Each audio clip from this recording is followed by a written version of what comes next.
Jesse Marsch sacked, of course, at Leeds on Monday, leaving Leeds level on points with Everton in the relegation zone. Taking a look at his record during his time there, of course, went there, saved them from the drop, but it was a bad run, wasn't it? 0 wins in the last 7 Premier League games, which made the board feel that they had to make a change if Leeds were going to survive. For more on this, Don and Ian are here, as is former US international Casey Keller joins. Casey, more anti-American ways to the Premier League. Well, I think a lot of us were rooting for Jesse that he was going to have a level of success at Leeds and be able to kind of change maybe some of that sentiment. But, you know, unfortunately, results speak for themselves. You know, he was given the opportunity, and unfortunately, after what looked like a decent start, being able to secure Leeds from relegation last season, he just wasn't able to continue any kind of momentum going into this year. I think the assumption was that, could Leeds take a big step forward? Could they move into more of a mid-table position and not be looking over their shoulder? And he was just unable to get the results that he needed. And that's the consequences when you don't pick up a win in 7 and you find yourself only out of the relegation zone in the second half of the season by goal difference. How are you feeling for Weston McKennie, Casey?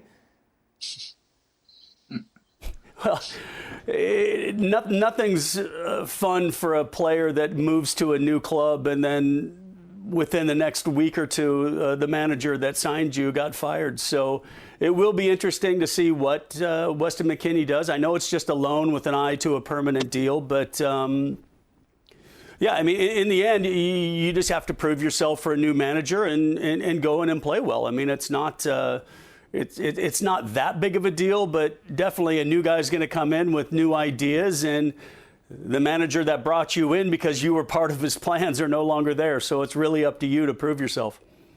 Ian, were you surprised by this decision? Not surprised, no, I really. don't think so. I mean, sorry, Casey, go on, Ian. No, I was going to say I'm not surprised because, you know, they'd won 2 out of 17 games. Teams down at the bottom of the Premier League panic. It's worth so much money to stay in this league that in the end they go for trying to get a new manager bounce. And it looks like Everton are going to get that with Dyche. And I think that's what Leeds have done here, actually, because if you look at the table there, they've slipped to, well, their only goal difference is keeping them outside the bottom 3.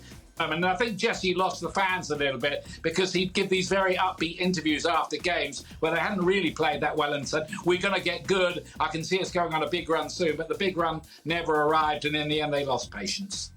Don, are you surprised they chose to do it now, considering what you've got United tomorrow and then United again at the weekend? A little bit, and I think you add on to the fact that they actually backed him in the transfer window and give Jesse Marsch a little bit of money and brought players in. In all honesty, Dan, I think they should have probably done it a little bit sooner. I think the board's probably looked at the impact I think that Lopetegui's had at Wolves, the impact that Unai Emery's had at Villa, who both look like they're going to steer clear of relegation. Then you add Sean Dyche factor in. They beat, obviously, Arsenal at the weekend. So the board have probably looked at it and thought, well, everyone down there is trending and going in the right direction, apart from us. So something has to happen. There's every chance if they lose the couple of games against Man United with Jesse Marsch in charge or not, they're going to be creeping into the bottom 3. So I think they're looking for a reaction. There is, of course, a vacancy regarding the US manager at the moment, Casey. Is it quite simple? Jesse Marsch should get the job?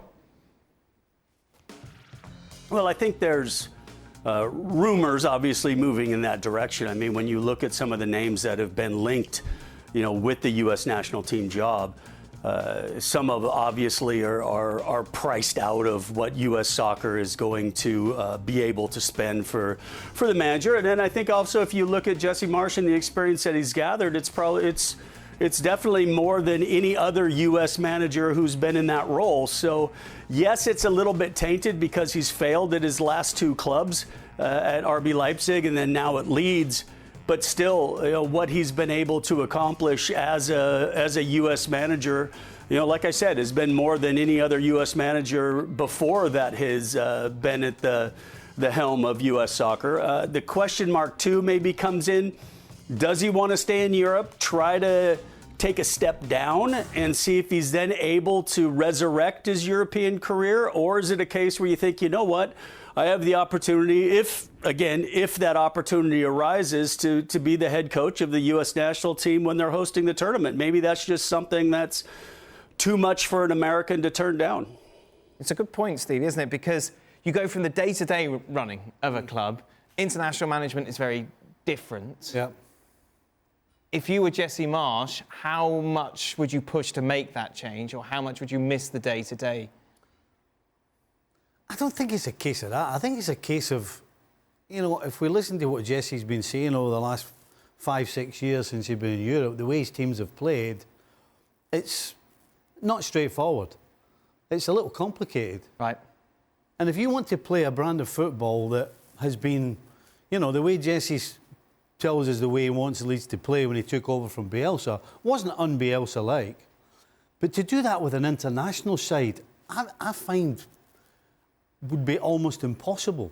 To have a group of players for 5 or 6 days and change the way they play at the club into this Bielsa-like open environment where everybody's running, everybody's chasing, everybody's closing, you're all over the shop. I don't see how you can do that with an international side. I don't see how it's possible. Is he your candidate for the job? He would have been had he stayed at Leeds and actually had been more successful with Leeds. And the reason I say that is because I think Jesse Marsch, if the job were offered to him because he has been so successful, it was more likely for me as an option. I think right now it's more of a failure because of the recent results, and he sort of is backing himself into the position. So then you know I'm going to say, if not him, who? First of all, I'm not making this decision, right? No, however... That's what I'll say, first of all, is that I'm not making this decision. But if I were making the decision, I would take into consideration what Stevie just mentioned and the type of manager that it takes to be a national team coach. Right. Jesse Marsch is very sort of upbeat. Here we go, guys, come on now. And this is, you get used to that on a daily basis. When you come in with the national team, you don't quite have the time to do this. You have to get to, this is how we're going to set up, this is how we're going to play, these are simple concepts. Can we do them? And do we have the players, personnel available to do these things? If so, let's go and do it. So no, my answer would not be Jesse Marsch. It would be actually, I would think, if I'm making this decision, I'm going with Jim Curtin. Right. Right. And the reason I'm picking Jim Curtin is, first of all, he's all about MLS. He has deep knowledge of this league, of the recent players that have been successful in this league. And then you add the international players to that. And now I think you can generate a nucleus of players that sort of matches more closely what the U.S. can be on the field, not the lofty goals of what Greg Berhalter wanted them to be, right? What's realistic? What can we do with this group of players? Not what hopefully we can be, and proactively take it to teams when you don't have the players to do so. All right, Casey, I know you love these questions, so I'll keep it simple. Jim Curtin or Jesse Marsch? Personally, I think Jesse Marsch would be more of a candidate than Jim Curtin. I like what Jim's done at Philly, of course. He's done a really good job on a budget that doesn't match a lot of the other clubs in MLS. But I think as you're starting to see now, 75 to 80% of the U.S. men's national team is playing in Europe, and they're playing at big clubs.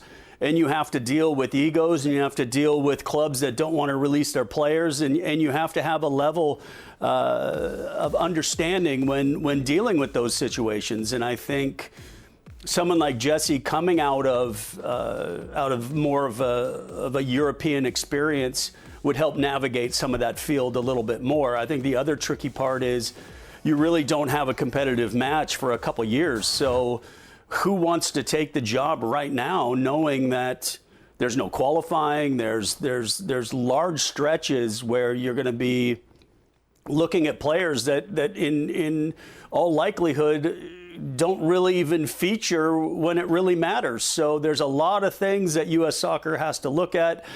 And probably first and foremost, they have to find the person that actually is going to be responsible for hiring the manager with Ernie Stewart leaving and Brian McBride leaving, and really, where is the direction? Where's the rudder for U.S. soccer right now? We're starting talking about a manager, and they don't even have somebody who's responsible for hiring a manager yet. Yeah. Casey, you could do that. Just do it all. Take over. Oh, thank you. Yes, Dan. Yeah. Thanks a lot. Perfect. All right. So he's not happy about it. Well, they can't afford Casey. Let's be honest. No. Well, who can? Who can? We barely can. Thank you very much, Casey. Well, thank you very much for watching ESPN on YouTube. For more sports highlights and analysis, be sure to download the ESPN app. And for live streaming, premium content, and let's not forget as well, ESPN FC 7 days a week. Subscribe to ESPN Plus.